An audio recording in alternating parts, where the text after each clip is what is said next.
Assalamualaikum warahmatullahi wabarakatuh.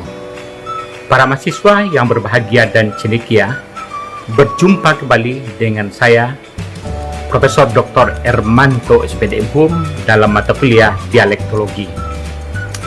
Pada pertemuan yang ke-10 ini, kita akan membahas tentang perencanaan penelitian dialektologi. Pada kesempatan ini, kita akan membahas data penelitian dialektologi, sumber data penelitian dialektologi, metode pengumpulan data dialektologi, dan informan penelitian untuk dialektologi. Para mahasiswa yang berbahagia dan cendekia, bagaimana kabarnya? Mudah-mudahan selalu dalam keadaan sehat.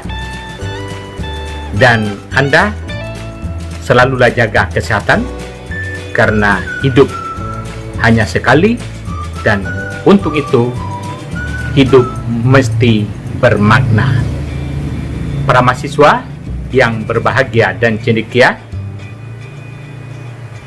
kami berharap Anda juga rajin beribadah, karena dengan beribadahlah kita senantiasa bahagia di dunia dan di akhirat.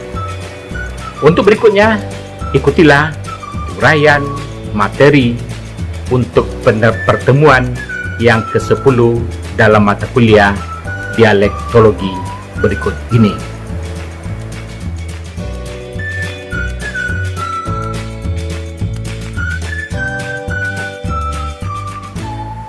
Para mahasiswa dalam mata kuliah dialektologi untuk pertemuan yang ke-10 ini, dalam perencanaan penelitian dialektologi ke lapangan, terutama kita harus paham dan mengerti tentang data penelitian yang akan kita kumpulkan. Apa itu data penelitian untuk penelitian dialektologi ini? Ikutilah uraian berikut.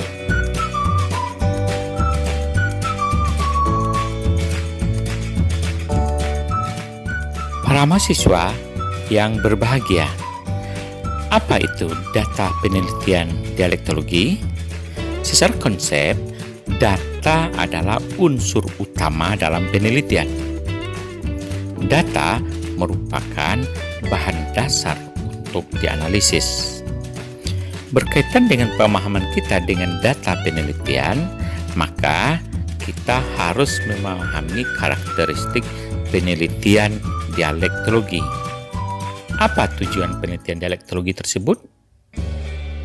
Pada utamanya, penelitian dialektologi adalah untuk menentukan dialek-dialek di dalam suatu bahasa. Karakteristik penelitian dialektologi lainnya adalah bahwa penelitian dialektologi bertujuan untuk mencari dan menentukan atau memetakan berapa jumlah dialek yang ditemukan di dalam penelitian bahasa itu. Oleh karena yang utama yang dicari di dalam penelitian dialektologi adalah jumlah dialek, maka secara khusus dalam penelitian dialektologi lazimnya untuk menemukan perbedaan-perbedaan dialek yang utamanya dilihat dari segi fonologi dan segi morfologi. Di dalam dialektologi lazim perbedaan utama itu adalah dari segi perbedaan bunyi dan perbedaan fonem. Selain itu, lazim juga banyak ditemukan perbedaan leksikal atau kosakata. Untuk perbedaan morfologi, perbedaan morfem, dan perbedaan semantik ataupun perbedaan sintaksis, ini pun jarang ditemukan di dalam beberapa penelitian dialek. Walaupun ada ditemukan di dalam penelitian-penelitian yang sering dilakukan oleh para ahli dialektologi. Para mahasiswa, karena perbedaan yang kita lihat terutama pada perbedaan bunyi atau fonem serta perbedaan leksikal, maka data penelitian ini adalah sejumlah kata di dalam penelitian bahasa atau dialektologi tersebut. Perbedaan-perbedaan fonem, perbedaan bunyi, dan perbedaan kata akan dapat kita lihat di dalam data berupa kata yang dikumpulkan. Sejumlah kata yang dikumpulkan itu nanti akan kita jadikan sebagai panduan atau terdapat di dalam instrumen penelitian kita. Para mahasiswa,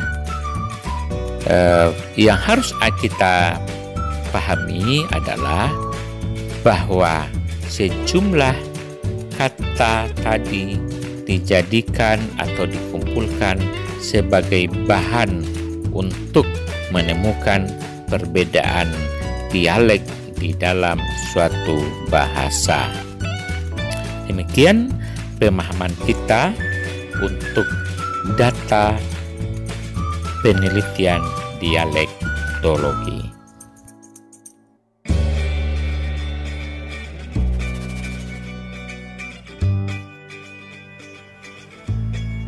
Mahasiswa yang berbahagia dan cendekia, untuk materi berikutnya kita akan membahas sumber data penelitian. Apa-apa sajakah sumber data penelitian untuk penelitian? Para mahasiswa yang berbahagia, data penelitian sudah kita uraikan pada uraian sebelumnya. Untuk mengumpulkan data penelitian itu, kita harus mendapatkan sumbernya. Dalam penelitian dialektologi, sumber data penelitian dibedakan atas dua, yaitu sumber lisan dan sumber tulis. Dalam penelitian dialektologi, data utama yang menggambarkan isolek adalah berupa sumber lisan. Artinya, sumber lisan adalah sumber utama untuk mengumpulkan data penelitian dialektologi. Data yang dikumpulkan pada masa tertentu sangat penting untuk penelitian dialektologi. Penelitian yang seperti ini lazim disebut dengan penelitian dialektologi secara sinkronis. Artinya pula, data penelitian bahasa sangat utama dikumpulkan melalui sumber lisan. Oleh karena sumber lisan, artinya kita akan berhadapan dengan informan penelitian, yaitu para penutur yang hidup pada masa waktu penelitian itu. Uraian tentang informan penelitian akan kita bahas pada materi berikutnya. Selain sumber lisan, data untuk melengkapi data utama tadi dapat berupa sumber tulis. Sumber tulis yang berupa dokumen tulis termasuk juga kamus dari bahasa itu merupakan sumber tulis untuk mendukung data utama yang dikumpulkan melalui sumber lisan. Selain itu, data tulis atau sumber tulis yang berupa dokumen tulis ataupun kamus dari suatu bahasa yang diteliti juga dapat atau digunakan untuk membandingkan penggunaan bahasa pada masa yang berbeda. Maksudnya, pada masa terdahulu sebelum kita melakukan penelitian ini. Artinya pula, penelitian yang seperti ini berupa penelitian dialektologi diakronis, yakni untuk membandingkan data bahasa pada masa lalu yang dikumpulkan melalui sumber tulis dengan data bahasa yang digunakan pada masa sekarang.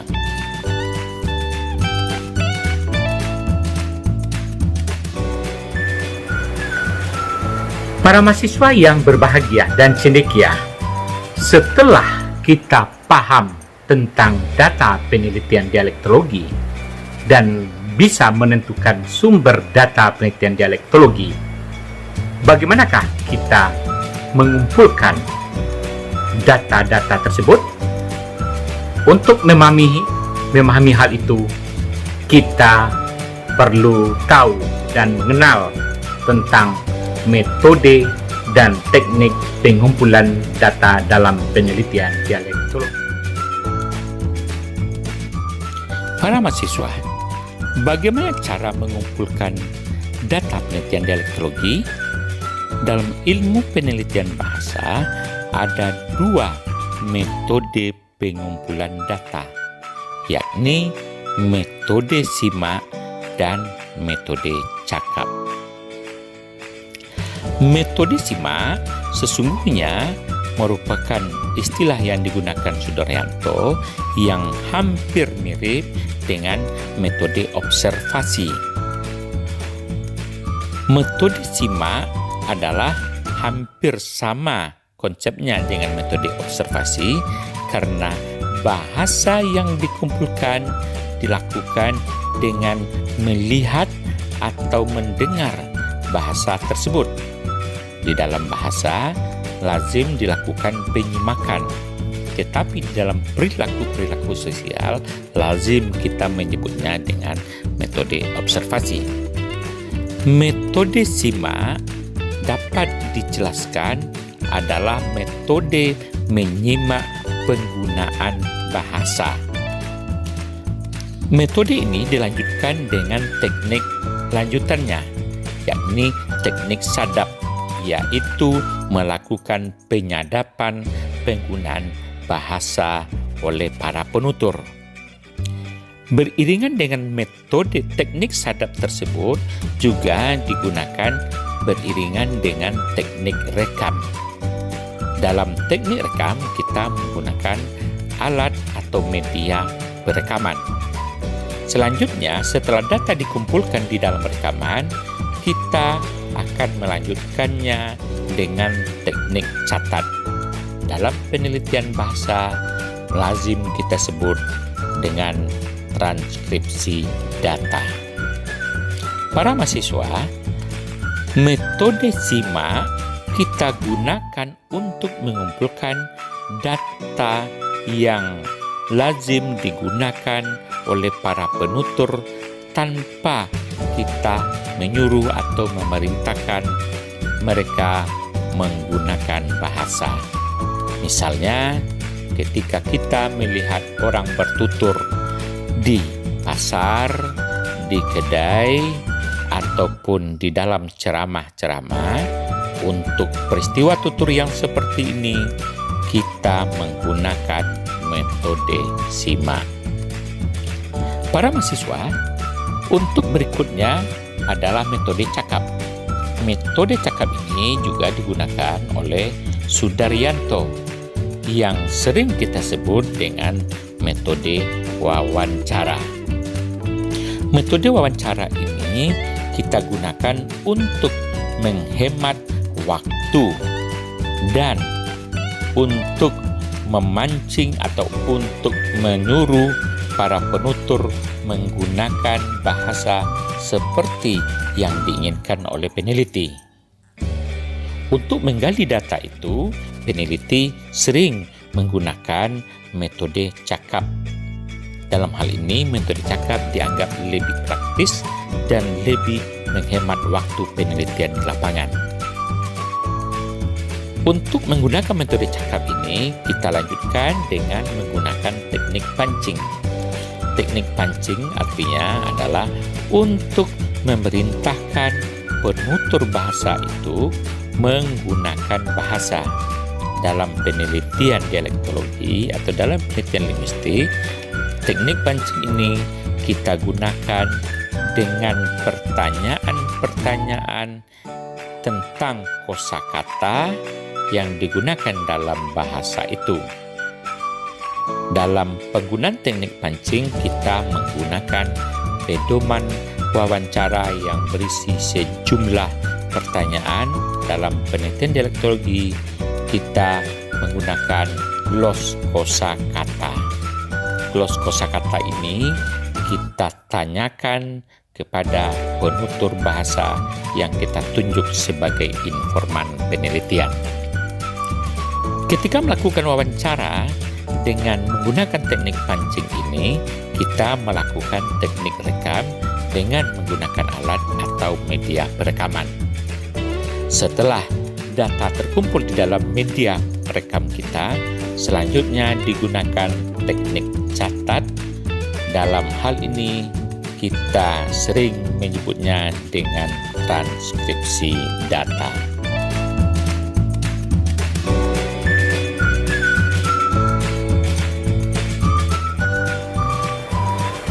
Para mahasiswa yang berbahagia dan cendekia, walaupun kita sudah tahu tentang metode dan teknik pengumpulan data di dalam penelitian dialektologi ini, terlebih dulu kita harus bisa memahami informan penelitian dan bagaimana memilih dan menentukan informan penelitian yang tepat untuk penelitian dialektologi itu. Ikutilah uraian berikut ini.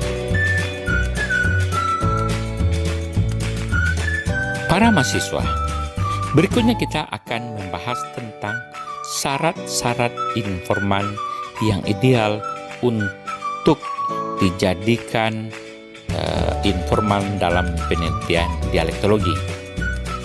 Syarat-syarat informan yang juga lazim digunakan dalam penelitian linguistik secara umum adalah yang pertama dari segi usia, yang kedua dari segi pendidikan, yang ketiga dari asal-usul, yang keempat dari segi kemampuan berbahasa, yang kelima adalah kehidupan informannya, yang keenam adalah segi alat ucapnya.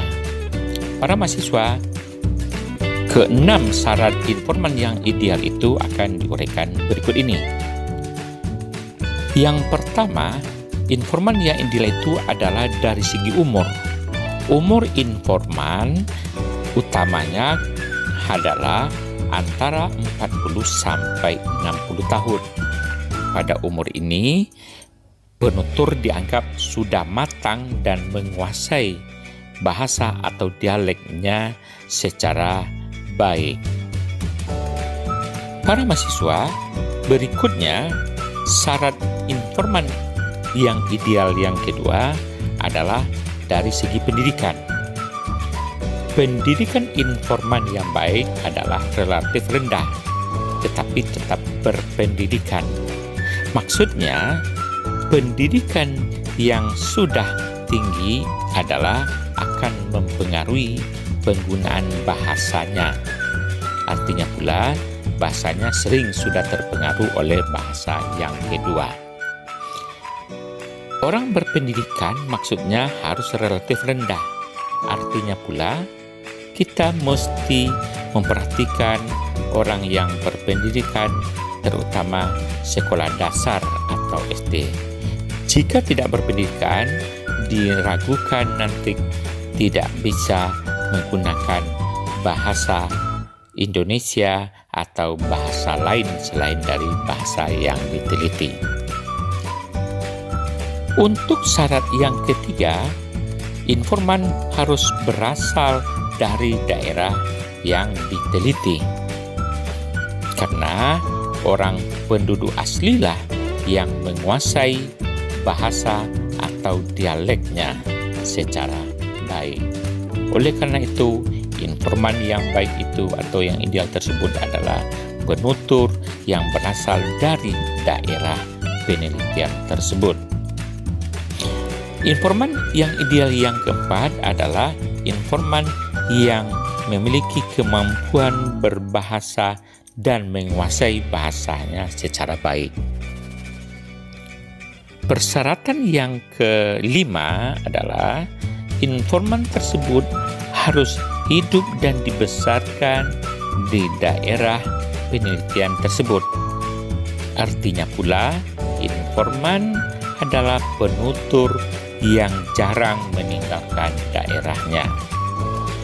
Karena para informan yang sudah merantau ke daerah lain tentulah akan dipengaruhi bahasanya dengan atau oleh bahasa yang kedua di daerah rantaunya tersebut.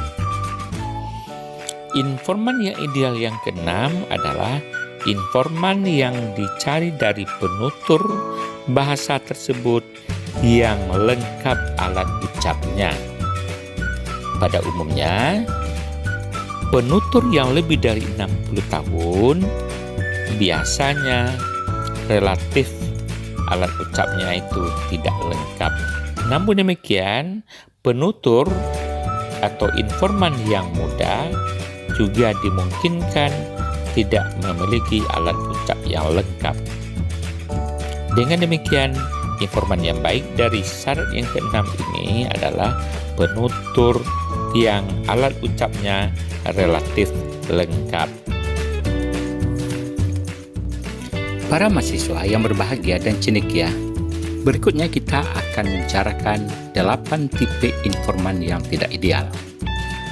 Pertama adalah tipe informan yang tidak ideal adalah informan yang terlalu tua. Hal ini dimungkinkan karena penutur yang terlalu tua dijadikan informan memiliki beberapa kelemahan seperti kekurangan pendengaran, kekurangan alat ucap, sehingga ucapan-ucapannya dan tuturannya itu tidak baik. Yang kedua, informan yang tidak ideal adalah informan yang terlalu muda. Penutur yang terlalu muda dimungkinkan dia mengikuti pendidikan dan juga belum menguasai bahasa atau dialek yang diteliti secara baik. Informan yang tidak ideal yang ketiga adalah informan yang buta huruf. Penutur yang tidak bisa menggunakan atau membaca dan menulis sebaiknya tidak dijadikan informan penelitian. Yang keempat adalah informan yang merupakan seorang guru atau berpendidikan. Penutur yang sudah berpendidikan, apalagi guru, tentulah bahasa atau dialeknya sudah dipengaruhi oleh bahasa asing, bahasa nasional, ataupun bahasa daerah lainnya. Informan yang tidak ideal yang kelima adalah informan yang merupakan seorang ahli bahasa atau kaum cendekia. Tokoh masyarakat yang kaum cendekia sebaiknya tidak dijadikan informan penelitian. Informan penelitian yang tidak ideal yang keenam adalah informan yang sering atau lama meninggalkan daerahnya.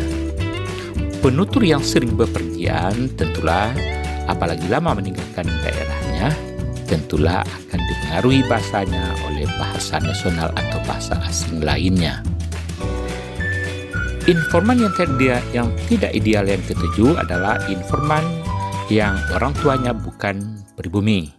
Hal ini jelas dalam keluarganya, tentulah bahasanya atau dialeknya dipengaruhi oleh bahasa orang tuanya yang tidak pribumi tersebut.